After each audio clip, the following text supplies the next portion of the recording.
आप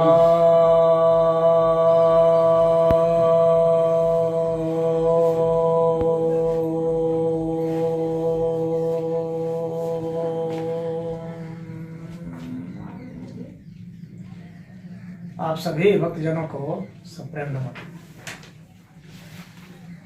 आज छठ का त्योहार है, तो कुछ इसी विषय पर थोड़ा सा 10 मिनट संबोधन कर रहा हूँ। अब यह त्योहार कब से शुरू है, इस विषय पर विद्वानों में कुछ मतभेद है, लेकिन जैसे कि पुराणों में कथा आती है उसके अनुसार से यह काफी पुराना त्योहार है। यहाँ तक कि कुछ विद्वान यह मानते हैं कि जितने भी त्योहार चले आ रहे हैं उन त्योहारों में सबसे पुराना जो त्योहार है, जैसे गुरु पूर्णिमा का त्योहार है और यह छठ का त्योहार है, यानी आपके दीपावली से, होली से, इन सबसे ये बहुत पुराना त्योहार है। जब देवासुर संग्राम हुआ था तो देवासुर संग्राम में देवताओं की हार हो गई और उसके बाद जो देवताओं की जो माता मानी गई अदिति, उन्होंने सोचा कि अब ऐसे पुत्र की उत्पत्ति करनी होगी जो कि असुरों को हरा सके। तो उन्होंने आराधना की और यह जो है ये पार्वती की जो छठी रूप है, पार्वती जी का ही स्वरूप इनको कहा जाता है। तो पार्वती के छठे स्वरूप के रूप में उन्होंने आराधना की और फिर उनको वरदान मिला, और वरदान मिला कि भाई आपको ऐसे पुत्र की प्राप्ति होगी। तो वह इंद्र के रूप में जन्मे और फिर उन्होंने जो है उनको हराया, असुरों को। और उसी इंद्र के जो है पुत्री के रूप में वे ही, यानी पार्वती जी का ही छठा स्वरूप जो है वो अवतार के रूप में उन्हीं के यहाँ जन्मे। उन्हीं को हम लोग छठी मैया भी कहते हैं। उनका वैसे मुख्य जो ऐसे जो नाम है वह देवसेना है। तो अब उनका विवाह जो है वो पार्वती के जो बड़े पुत्र हैं कार्तिकेय, उन्हीं के साथ हुआ। कार्तिकेय की धर्म पत्नी बनी छठी मैया।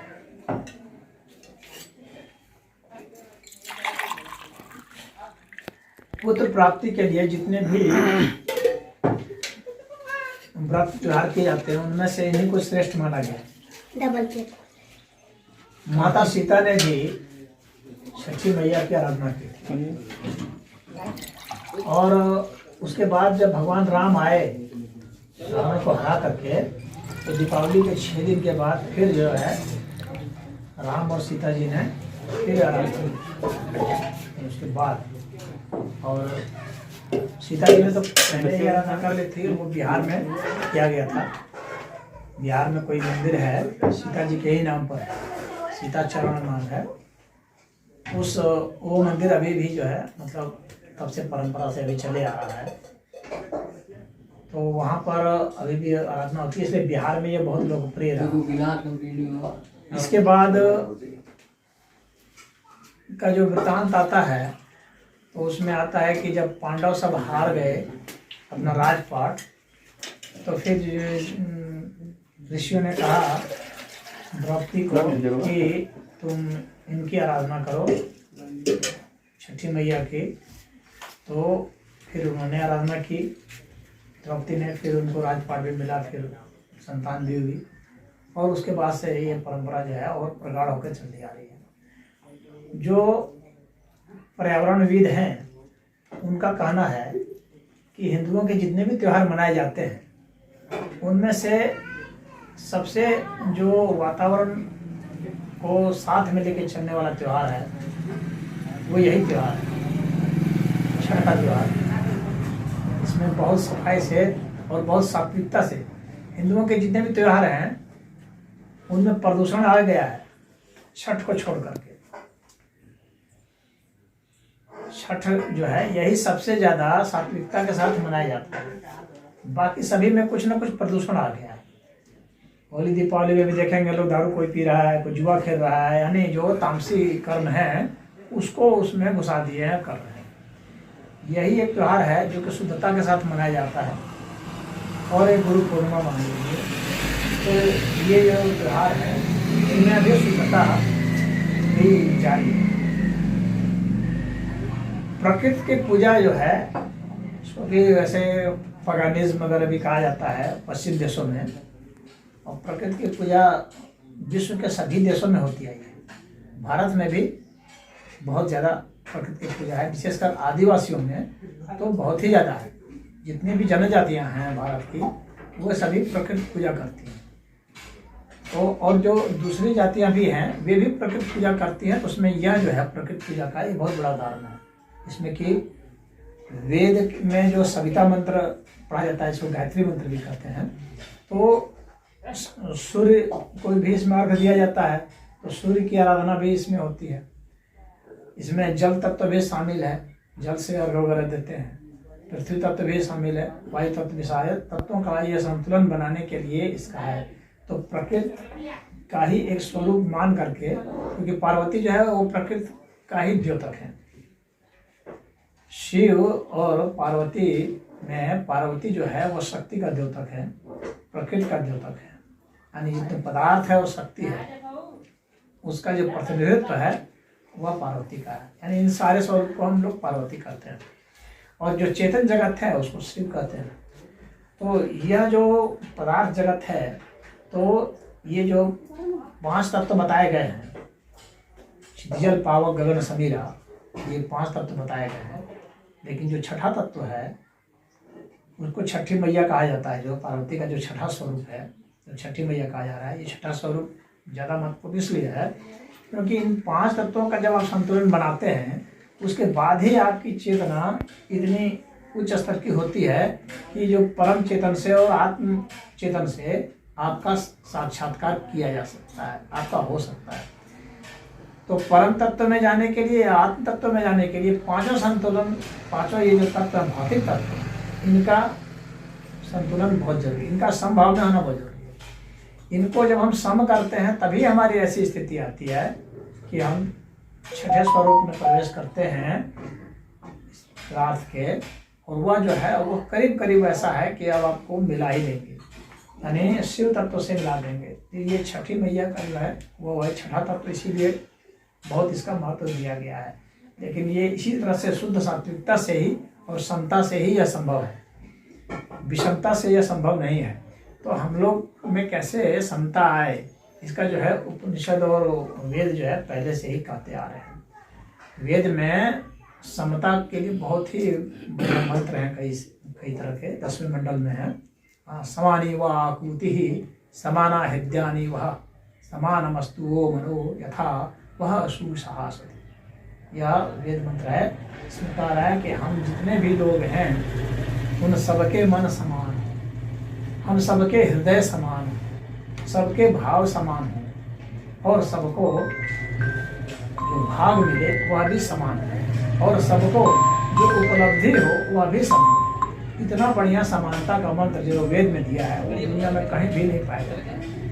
तो वह जो समता का यहाँ पर जो महत्व दिया गया है, इसलिए क्योंकि जब हम समभाव में होते हैं तभी हम चेतन सत्ता में हमारा प्रवेश होता है, उसके पहले हमारा प्रवेश नहीं होता है। इसलिए भगवान कृष्ण गीता में भी समता की बात है। यहाँ छठी मैया जो है उसी समता की ही यहाँ पर एक तरह से द्योतक है। तो हम लोग उस समत्व को प्राप्त हुए, इसके माध्यम से संदेश यही है। और प्रकृति के साथ संतुलन बनाते रहें, प्रकृति को बिगाड़े नहीं, क्योंकि हमको इसी में जीना है। हमारे शरीर को इस वातावरण में ही जीना है, और इस वातावरण की कद्र करके कर सकते हैं। हम पश्चिम जगत के दोहन शोषण वाले सिस्टम से नहीं कर सकते, क्योंकि पश्चिम जगत जो है यह दोहन की बात करता है कि इस प्रकृति का दोहन करो, इसका उपभोग करो, लेकिन इसका पालन करो, इसकी परवरिश करो, इसकी सुरक्षा करो, संरक्षण करो। इसकी बात तो सिर्फ यहाँ पर सनातन संस्कृति जो है भारत की वही कहते आई। तो ये जो है छठी मैया का व्रत इसी उपलक्ष्य में होता है कि हम लोग इसका संतुलन बनाए रखें और आगे की यात्रा करें। ये देखें मनौती का भी चलता है, इसमें लोग भक्ति में मनौती भी आती है कि कोई बच्चा मांग रहा है, कोई कुछ मांग रहा है, कोई कुछ मांग रहा है।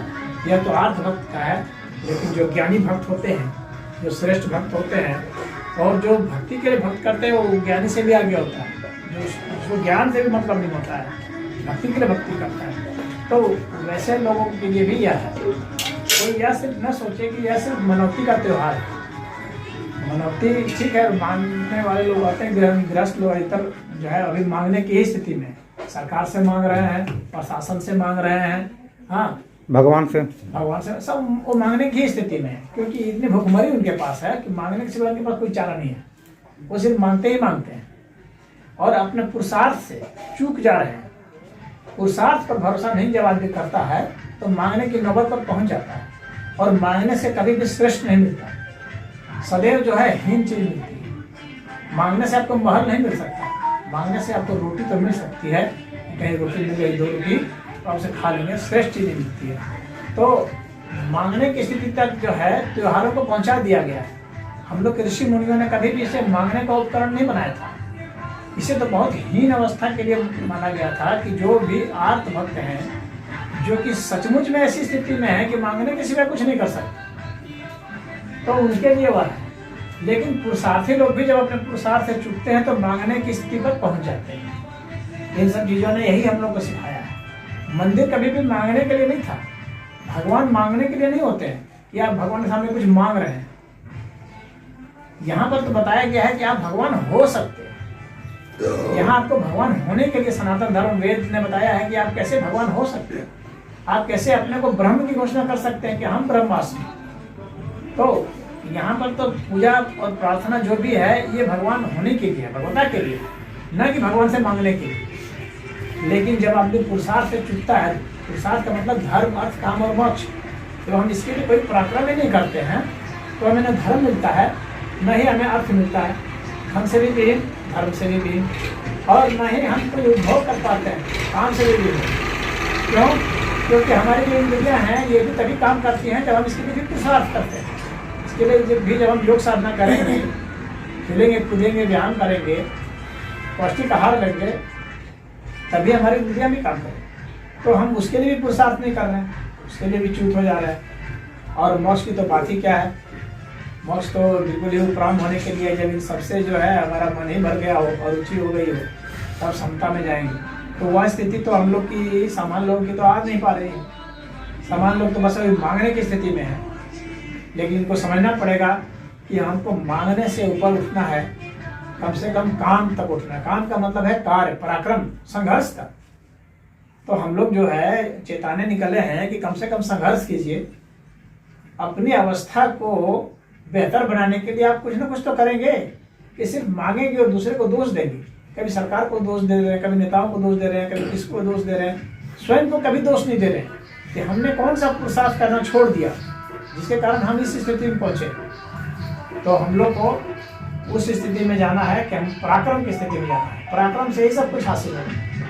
इसीलिए भगवान ने अर्जुन को भी कर्म का उपदेश दिया। यानी कि अर्जुन लो, तुम्हें जीता जिताया जो है मैं युद्ध दे रहा हूँ, तुमको उठाने की जरूरत नहीं है।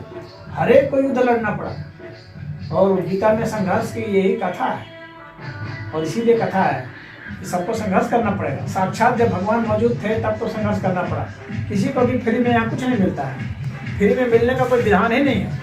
आपको कुछ न कुछ बलिदान देना पड़ता है, कुछ न कुछ उसके लिए संघर्ष करना पड़ेगा, पराक्रम करना पड़ेगा। तो वह जो है पराक्रम करने का समय है। ये तीर्थ और ये जो त्योहार आते हैं ये इसीलिए हैं, आपको संघर्ष की गाथा याद दिलाने के लिए कि तब करो। पानी में डूब डूब करके छठी मैया को अर्घ दिया जाता है, वो किस लिए? तब के लिए है, वो पराक्रम के लिए है।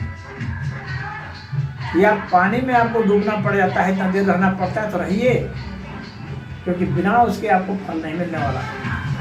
सिर्फ मांगने से अगर फल मिल जाता तो सब लोग मांग मांग करके मोक्ष को भी प्राप्त हो गए होते, अर्थ को भी प्राप्त हो गए होते, काम को भी प्राप्त हो गए होते और धर्म को भी प्राप्त हो गए थे। लेकिन इनमें से किसी को भी मांगने से आज तक कुछ नहीं मिला है। कोई प्रमाण नहीं है इसका कि मांगने से धर्म मिल गया, मांगने से सत्य। धर्म का मतलब क्या हुआ? सत्य, अक्रोध, स्वाध्याय, ये जो लक्षण हैं, धृति, क्षमा, दमो अस्तेयम, शौचम इंद्रिय निग्रह। तो इंद्रिय निग्रह और शौच जो है, साफ सुथरा जो है, ये मांगने से थोड़ी मिलता है। आपको इसके लिए पराक्रम करना पड़ता है। तो कर्म का, इसीलिए हम लोग के शास्त्र में कर्म का बहुत महत्व दे रखा है। अन्य जो जितने भी धर्म जो अपने को कहते हैं अन्य मत वाले, उनमें पराक्रम का नहीं कुछ ऐसा दिया है, खाली मांगने का दिया है। इसीलिए वे सदैव दुआ करते हैं, पराक्रम करके प्राप्त करने की बात कभी नहीं करते, सदैव वे प्रार्थना करते हैं। और यहाँ पर प्रार्थना तो एक दिया ही गया है, लेकिन प्रार्थना से भी ऊंचा महत्व दिया गया है कर्म का। इसीलिए भगवान कृष्ण ने सदैव कर्म को महत्व दिया, और कर्म में भी निष्काम कर्म, जिसमें आप जो है अपने प्रति ही नहीं, सबके कल्याण के लिए सोच करके कोई काम कीजिए। यानी कि मुझे मिल जाए, सबको मिल जाए, ऐसा काम कीजिए कि सबको प्राप्त हो जाए। तो हम लोग का भी जो मुहिम है यह सबको प्राप्त कराने के लिए है, किसी एक व्यक्ति के लिए नहीं है।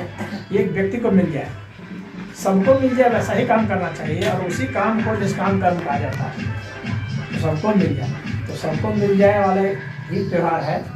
इस त्यौहार से हम पराक्रम करें, और इसमें अगर हमें प्रार्थना भी करनी है ईश्वर से, तो वही प्रार्थना करें कि सबको मिल जाए, कोई वंचित न रहे। सर्वे भवन्तु सुखिनः सर्वे सन्तु निरामयाः, ये हम लोग का युगों युगों से चलते आ रहा है।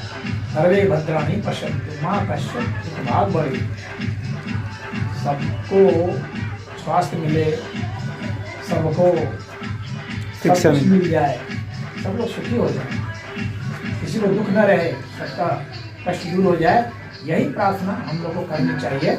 और जो छठी मैया हो, चाहे कोई भी त्यौहार आता है, चाहे दीपावली आया था भगवान श्री राम का, तो उसमें भी हम लोग को यही मांगना ही है, तो सबको जो प्राप्त हो जाता है। तो आज हम लोग छठी मैया के उत्सव पर यही संदेश लेकर के आपके गांव में आए हैं।